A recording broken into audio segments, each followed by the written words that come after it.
안녕하십니까. 황하수의 횡설수설 정치 토크, 오늘의 순서 시작합니다. 자, 오늘 또 세 가지 주제를 놓고 말씀을 드리겠는데요. 첫 번째, 국민의힘에서는 한동훈 비대위원장이 광폭 행보를 하고 있습니다. 그리고 이 광폭 행보가 가는 곳마다 지지자들의 열렬한 환영을 받고 있다 하는 고무적인 소식이 되겠습니다. 그리고 두 번째는 민주당의 빅뱅이 시작됐다. 자, 이낙연 전 대표의 탈당에 이어서 상식과 원칙을 내세우는 민주당의 조응천, 이원욱, 김종민 이 세 사람의 의원들이 탈당을 했습니다. 처음에는 이 사람들이 네 사람이었는데 윤영찬 의원은 그 탈당 기자회견 30분 전에 탈당을 철회해 버렸습니다. 기막힌 사연인데요. 이러한 사항이 민주당에서 벌어졌습니다. 그리고 자, 이제 세 번째, 그럼 새로이 창당 준비를 하고 있는 신당들은 어떻게 될 것인가? 자, 국민의힘 전 대표 이준석도 있고, 자, 더불어민주당에서 떨어져 나온 이낙연 전 대표도 있고, 공정과 상식에서 탈퇴한 의원 세 사람도 있고, 그 이외에 또 양향자 의원도 있고 금태섭 의원도 있습니다. 이런 사람들의 소위 말해서 합칠 것인가, 합치지 못할 것인가, 이들의 장래는 어떻게 될 것인가, 여기에 대해서 말씀을 드리기로 하겠습니다. 자, 먼저 국민의힘 소식입니다. 어제는 그 뉴스를 보니까 국민의힘 한동훈 비대위원장이 부산을 방문했었습니다. 며칠 전에는 그 이재명 대표가 부산 그 가덕도 신공항 그 예정 부지 쪽에 뭐 방문을 했다가 그 안으로부터 피습을 당해가지고 한참 시끄러웠죠. 그 피습당한 후에 그것이 뭐 목 부위가 뭐 1cm가 찢어졌니, 1.4cm가 찢어졌니, 헬기를 타고 왔느니 뭐 이래가지고 아주 시끄러웠습니다. 지금도 그 여파가 남아있는 것 같아요. 그런데 저는 이렇게 말씀드리겠습니다. 정치인이든 일반 사람이든 그건 우리나라든 남의 나라, 저 서방이든 뭐 유럽이든 공산주의 국가든 장소를 불문하고 인간이 인간을 테러한다는 것은 그건 정말 옳지 못한 짓이다. 이런 일은 있어서는 아니 될 것이다 하는 것이고, 정치적인 그 이슈와 뭐 헤게모니를 떠나서 테러를 당한 사람한테는 위로의 말을 전해주는 따뜻한 그 보수의 모습을 보여주는 것이 우리 유권자들의 그 넓은 가슴이고 아량이다, 이렇게 한 말씀 드리겠습니다. 그 한동훈 비대위원장이 부산에 가서 아주 열렬한 환영을 받다 보니까 민주당의 이재명 대표가 내려와서 테러당한 거 하고 이게 아주 대비가 돼가 아주 그냥 더 그런 센세이션을 일으키는 것 같아요. 근데 사실 그 영남, 대구, 경북, 그다음 부울경, 부산, 울산, 그 뭐 마산, 창원, 경남. 창원은 조금 야당세가 좀 강한 곳이긴 합니다만, 그러나 전체적으로 이 영남이라는 것은 우리 국민의힘 그 홈그라운드입니다. 홈그라운드. 그러니까 당연히 인기가 좋을 수밖에. 뭐 한동훈 비대위원장이 강원도에서도 아주 그냥 인기가 좋았고 가는 데마다 그냥 환호성이 나오고 그런 거 저도 참 그 고무적인 사실로 보는데, 부산에서는 남포동인가 거기 가서 아주 그냥 보니까 그 요즘 아이돌 그 뭐 가수들 못지않더라고 인기가. 아주 셀카 찍는다고 올라가가지고 뭐 하고 하는 거 보니까 야 참 우리 국민의힘도 이 유권자들로부터 저렇게 사랑을 받는구나. 참 고무적인 사실이다. 참 기분 좋게 봤습니다. 그렇게 이제 광폭 행보를 하고 있고요. 또한 이 광폭 행보도 굉장히 스피드하고 스마트하면서도 참 아주 좋습니다. 뭐 구질구질하게 가서 뭐 이 지역에 뭐를 어떻게 그 구질구질한 말 없이 참 그 한동훈 비대위원장의 독특한 어법이 있잖아요.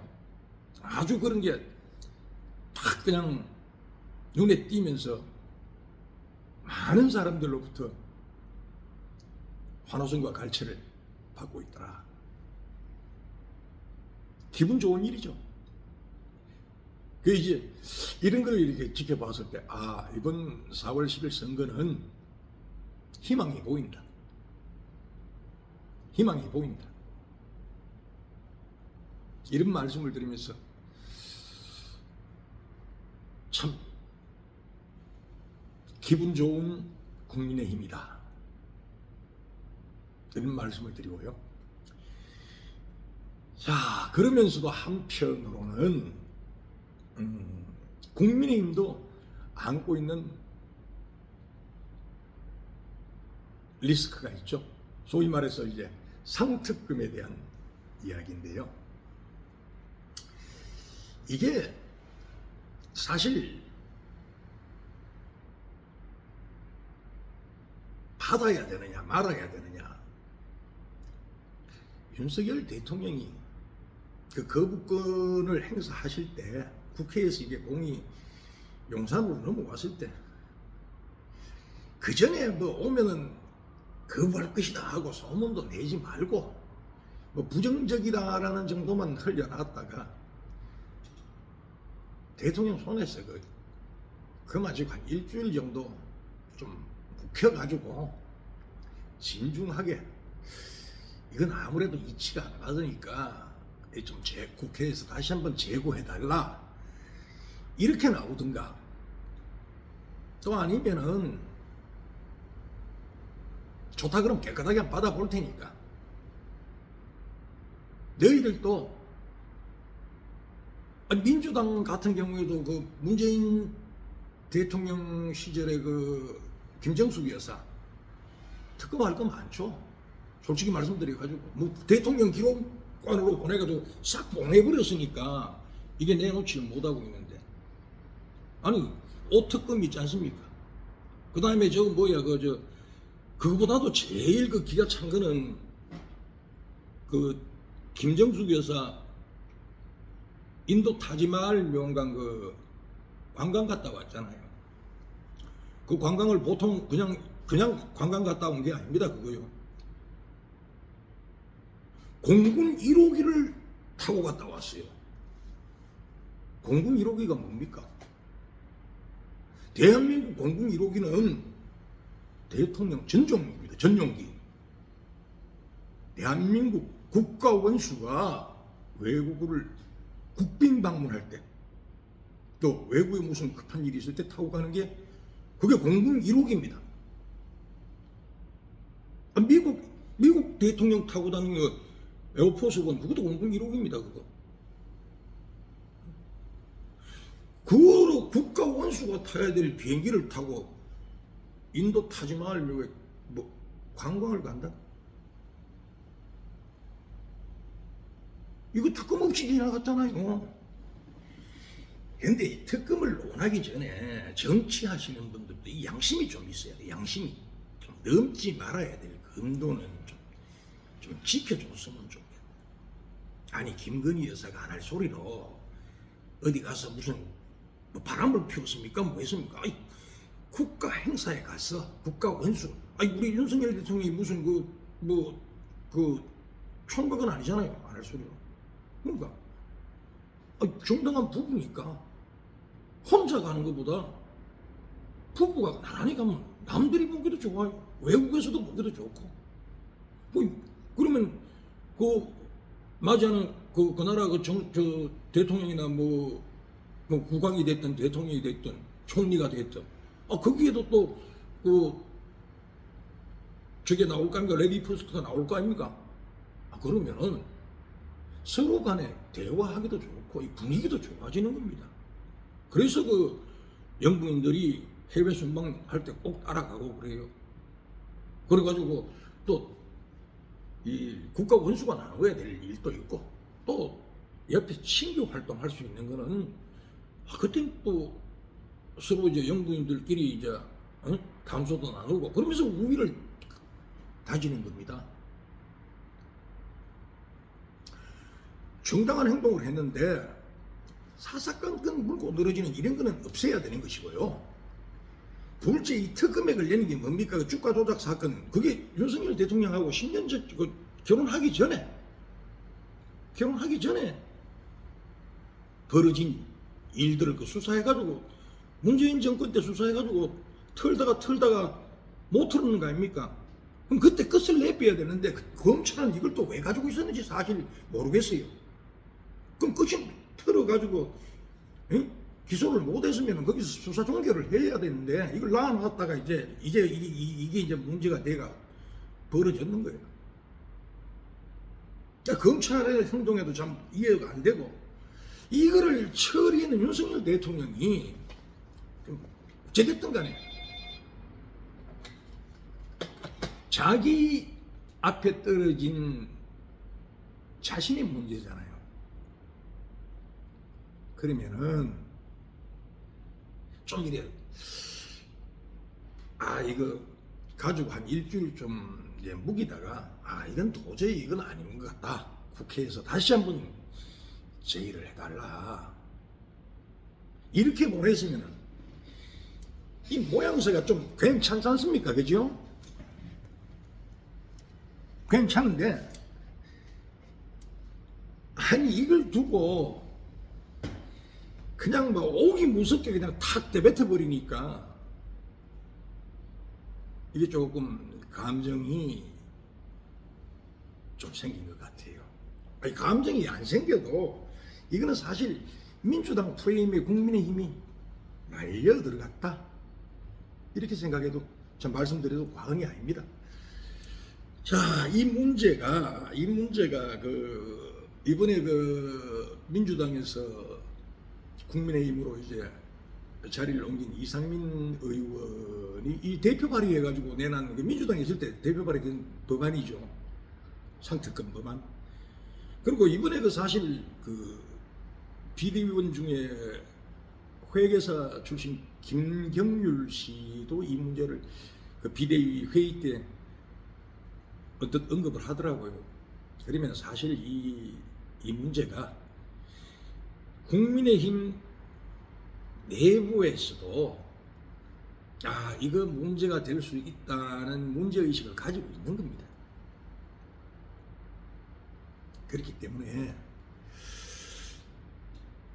한동훈 비대위원장이 이것을 어떻게 털고 갈 것이냐. 이거 사실 한동훈 비대위원장이 오기 전에서부터 이 말은 계속 있었어요. 사실.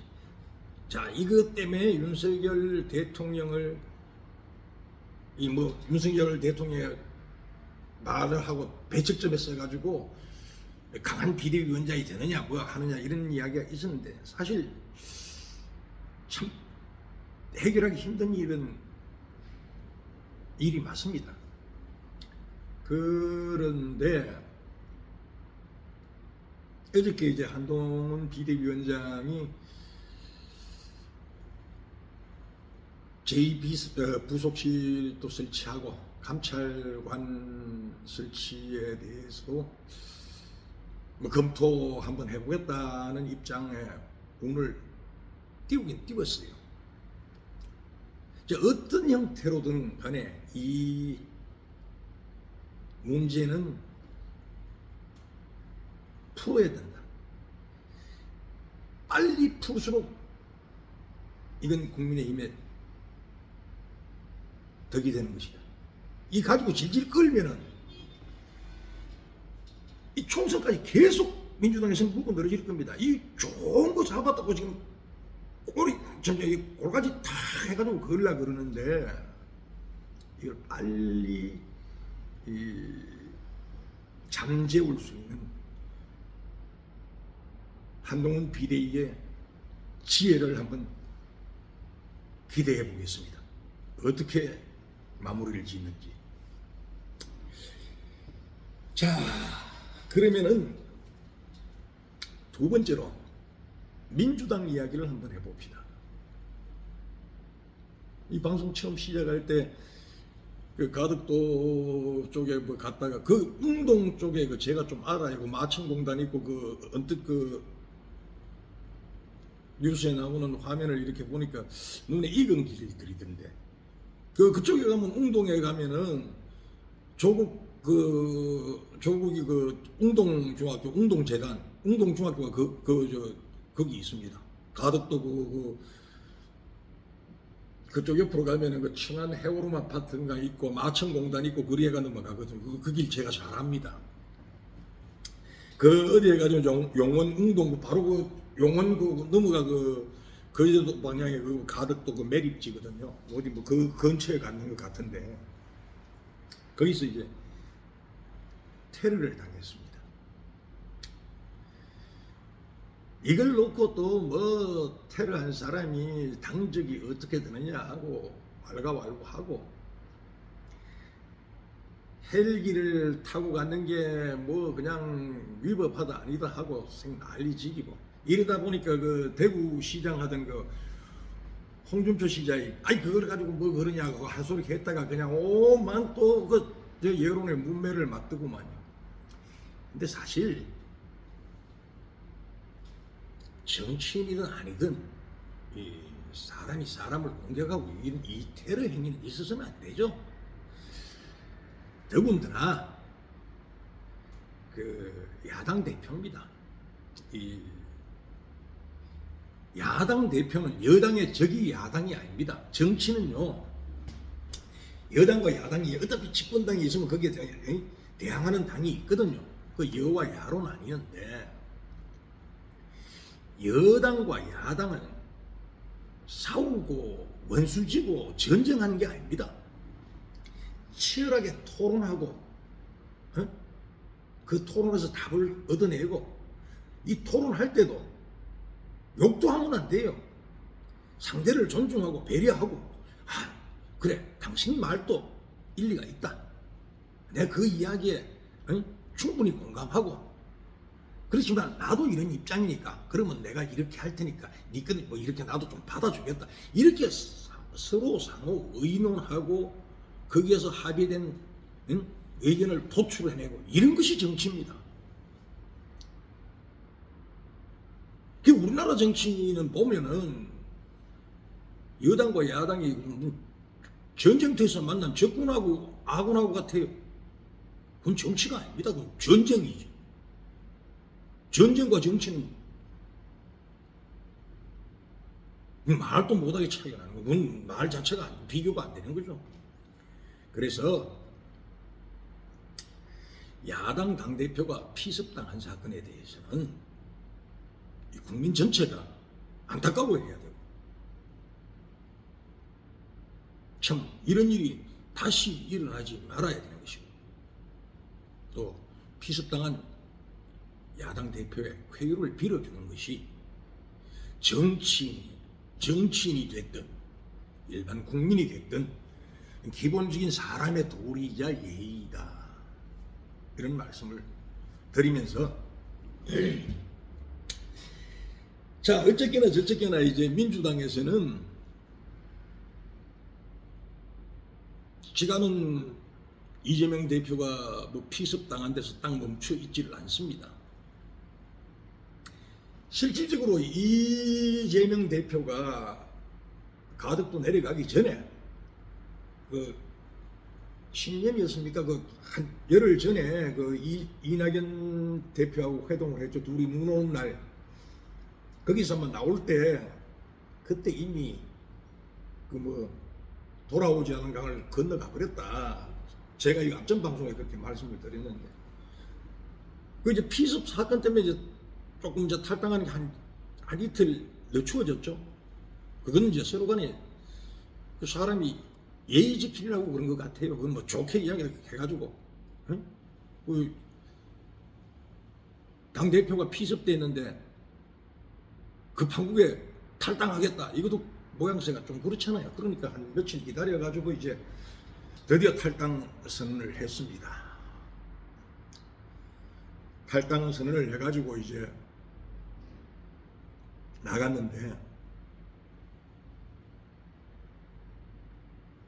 그 뒤를 따라가지고 상식과 원칙입니까? 뭐 거기에 민주당 조응천 의원, 뭐 이 사람이야 뭐 대놓고 그 TV에 출연하면은 뭐 그래도 민주당에서 쓴소리 제일 잘하는 이상민 조응천 아니었습니까? 그죠?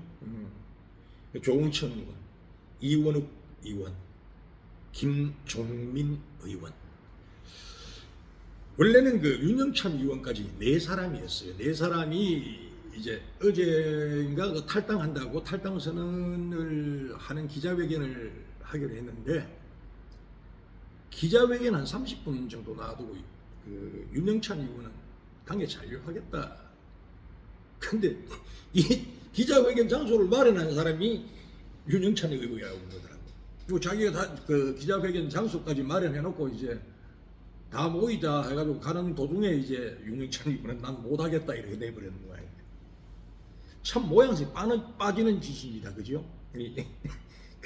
참 꼴이 이상한 탈당 기자회견이 돼버렸는데, 그렇더라도 뭐 이미 탈당을 했고, 이 세 사람의 탈당은 그 벌써부터 한번 예견돼 있었던 일이기 때문에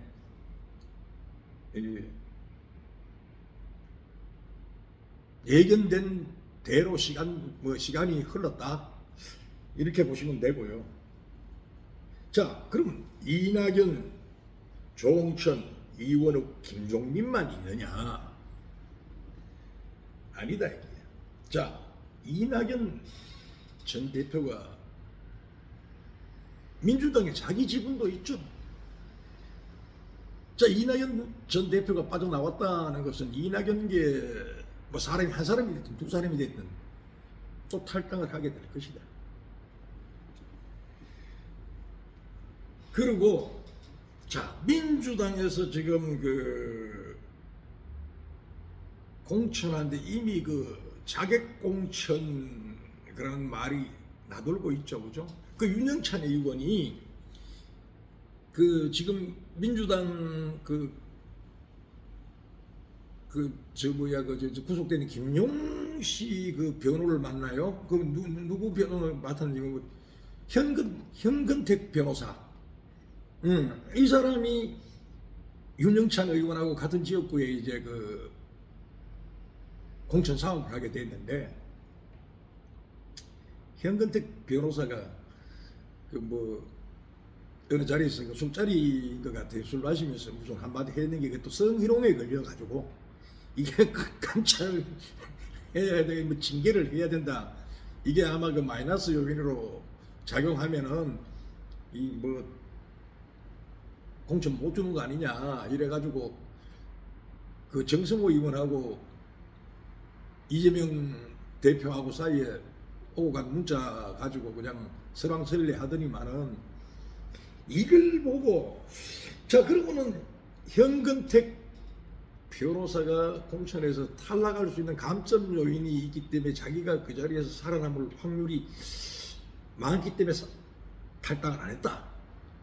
뭐 이런 이야기가 지금까지 흘러나오고 그래요.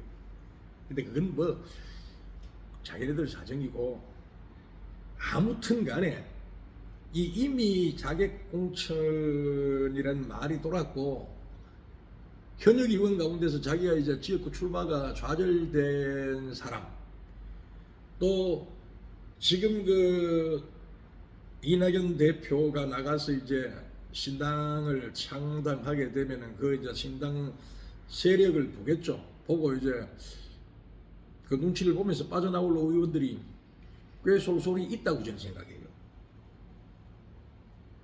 그래 되면은 이 이제 민주당이 아니 개딸들을 민주당이 왜 두려워합니까? 이 공천하는데 직접적으로 이래가지고 영향을 줄 수가 있기 때문에 이 개딸들을 두려워하거든요. 그럼 개딸들이 싫어하는 사람들은 그 소위 말해가 그 김대중 전 대통령이나 그 노무현 대통령 쪽에서도 이게 좀 갈리는 것 같아요. 그건 뭐 지금까지 흘러나온 이낙연 계가 뭐 별로 있겠느냐 하고 하지만은 그 이낙연 계는 적더라도 공천 못 받은 이 뾰루지 낳는 사람들 이리 오면은 어차피 공천 지금 그 못 받은 사람이 저기 뭐야 그 이낙연 신당하러 간다는 거 그 현역 의원 배지를 달고 있는 사람들이거든요. 이렇게 없애버리면은 뭐 하긴 그 국회의원 임기가 다 되긴 했습니다만은 민주당이 굉장히 흔들릴 수 있는 내용을 겪을 것이다. 이미 그 내용은 시작됐다. 이렇게 보는 것이고요. 참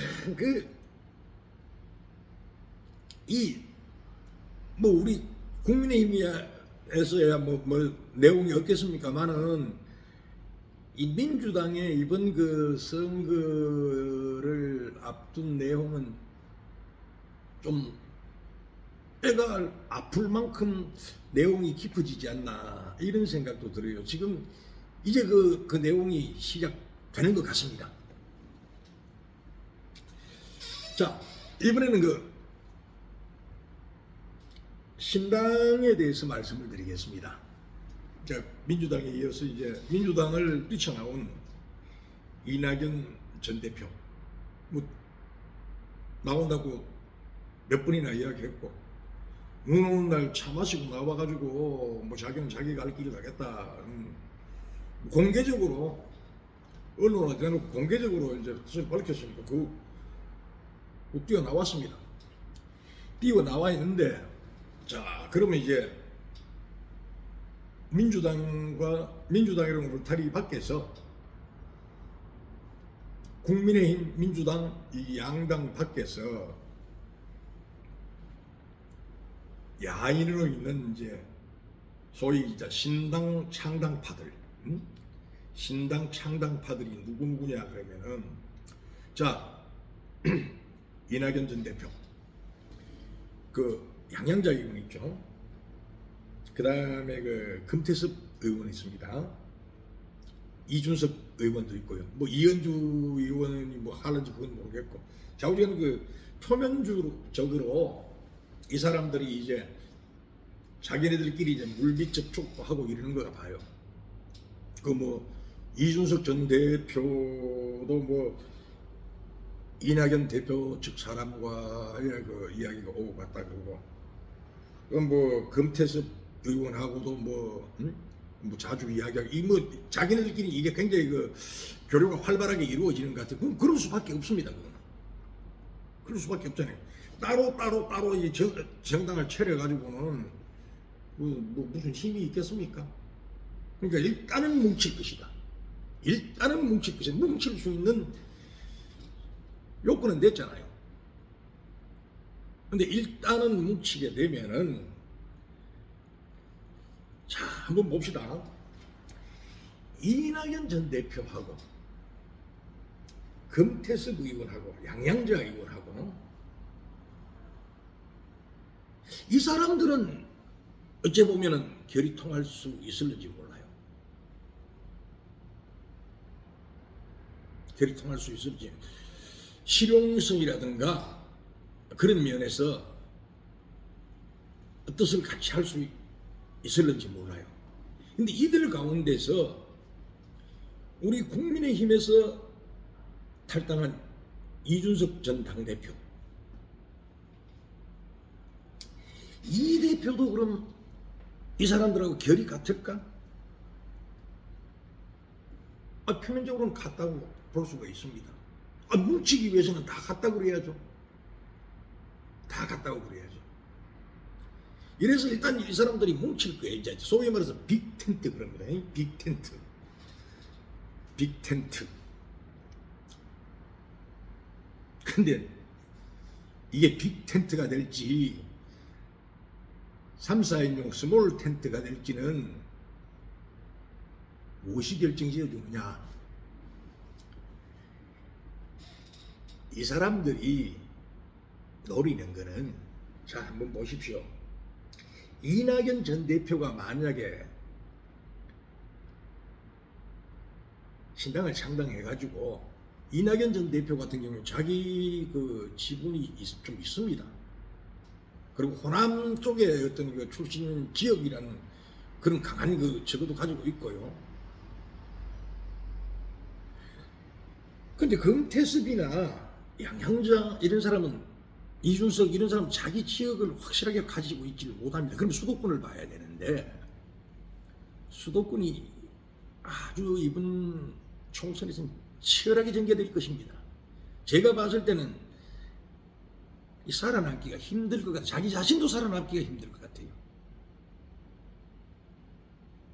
그렇기 때문에 일단 빅텐트를 친다는 가정하에서 이들의 세를 규합해 가지고 첫 번째가 이 사람들의 세를 가지고 선거를 치렀을 때 자기네들 순수 힘으로 20석을 얻을 수 있느냐. 이 20석이라는 것은 소위 말해 교섭단체, 국회 교섭단체가 될 수 있느냐 못 되느냐 이 이야기거든요.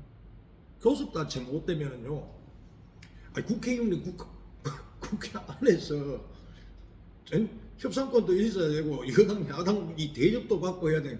교섭권이 없으면은, 교섭단체가 못 되면은 그 19명이나 18명이나 1명이나 2명 똑같은 꼬라지밖에 안 된단 말이에요. 그래서 이거 교섭단체, 교섭권을 가진 교섭단체 20석이 굉장히 중요한 겁니다. 이낙연 대표가 모으는데 몽땅 뭉쳐가지고 뭐 어찌 하면은 그래도 교섭단체까지는 안 힘들겠어요. 예. 제가 봤을 때는 이 교섭단체 힘든다고 봐요. 그런데 이 한국 정치가 참 재미있는 게, 그렇다면 이 사람들이 교섭단체를 100% 가지지 못한다? 그건 아닙니다. 이게 마술이 있는 거예요. 마술. 자, 지난 21대 총선에서 아주 그 기기묘묘한 방법이 동원이 됐죠. 253석, 나머지 47석, 이것을 어떻게 분배를 했느냐. 17석은 기존 그 여야가 가지고 소위 말해서 위성정당이라는 게 나왔어요. 위성정당. 그 역산으로 해가지고 이제 30명을 가지고 나눠줬거든요. 득표하는 역산으로 해가. 이게 소위 말해 준 연동형 비례대표제 아닙니까, 그죠? 그러다 보니 뭐 국민힘에서 국민당 뭐 무슨 당 해가지고 짭짤하게 성공했어요 지난번에. 그래 지난번 총선 때 이해찬 전 총리인가? 이거 비례신당 안 만들었다가는 이 쪽박 차겠다 해가지고 야알구전당 만들어가지고 그 뭡니까 민형배 나가가지고 무슨 당하고 이 만들어가 위성정당들 누구야 최강욱이가 이 만들어가지고 이게 민주당 소속은 아닙니다 분명히. 근데 민주당 사람보다 더 민주당 사람들이 거기 있는 거예요. 이런 핵에 망치한 정당이 탄생한 게 21대란 말입니다. 이 방법이 아직 살아있어요. 살아있단 말이에요. 자. 근데 지금까지는 이재명 민주당 대표 입장이 자기도 그 공약을 했어요. 이거 연동형 비례대표제는 이 꼼수 정당들이나 이건 안 된다. 원래 하던 그 우리나라 정통 방식으로 해오던 병립형 그 비례대표제. 그건 뭐 국민의힘, 민주당 자기 표 얻어는 득표만큼 환산해가 다루면 되거든요. 이걸로 돌아가야 된다고 장담을 했다고. 자기 공약으로 내세웠으니까, 당대표 공약으로 내세웠으니까. 며칠 전까지만 해도 그 입장이 변함이 없었어요. 근데 이재명 대표의 생각이 이제 왔다리 갔다리 하는 거예요. 야, 이거 위성정당 안 만들라니까 개딸들하고 그 옆에 그 위성정당 하자고 그냥 그 하는 세력들이 그 세력이 만만찮은 거예요. 그럼 아주 뭐 그냥 자기한테 공격하는 그런 사람도 있단 말이에요.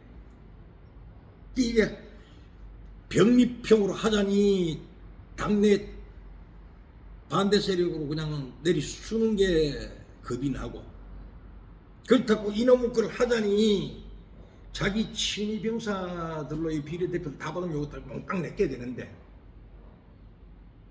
친위 병사로 내가 받았지만은 옷이 틀리잖아요. 파란 옷이 아니고 파란데 약간 엷은 옷이든지 뭐 좌우지간 뭐 노란 옷이 대표든지 엄격하게 말해 쉽게 아니거든요.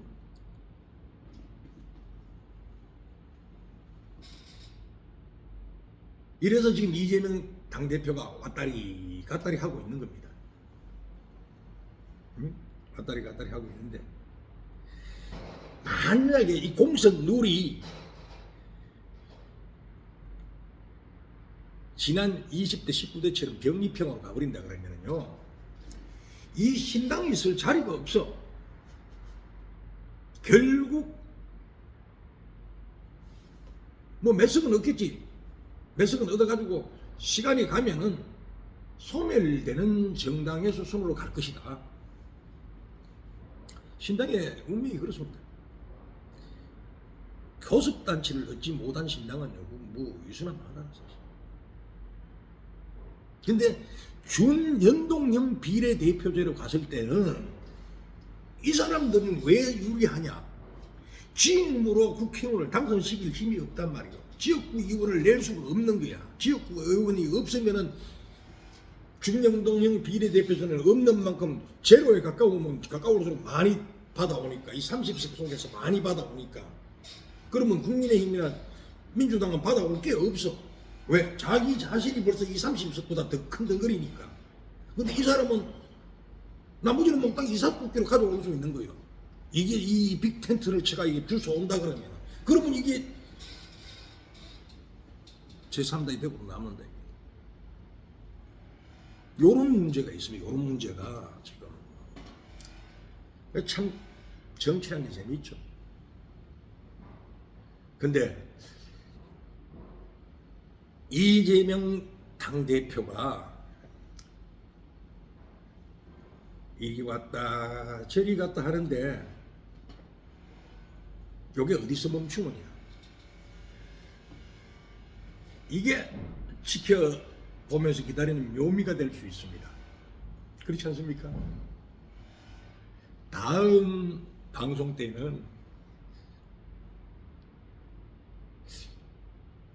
오늘 한 이야기보다는 조금 더 확신에 찬 이야기를 할 수가 있겠죠. 아무튼 이제 총선이 100일도 안 남았습니다. 국민의힘에서는 한동훈이라는 이 걸출한 스타가 하나 나타나가 이제 외부적으로 이제 세를 확장하는데 먼저 스타트를 했어요. 지금 모양새가 그렇습니다. 민주당에서는 당 내부 사정도 안 좋아가 탈당하고 뭐 그냥 싸우고 찢고 볶는데 당 대표까지 테러를 당해가지고 이 완전히 다운 직전이다. 이때 국민의힘에서 진짜 뭐 하나 다 끄집어내가지고 할 수 있는 그런 게 나올 것도 같아요. 자, 국민의힘이 안고 있는 그 상특급 리스크, 이것을 국민의힘 비상대책위원장인 한동훈이 어떻게 슬기롭게 풀어나갈 것인가. 자, 다음 한 주를 기대해 봅니다. 박아수의 횡설수설 정치 토크 오늘 순서 마칩니다.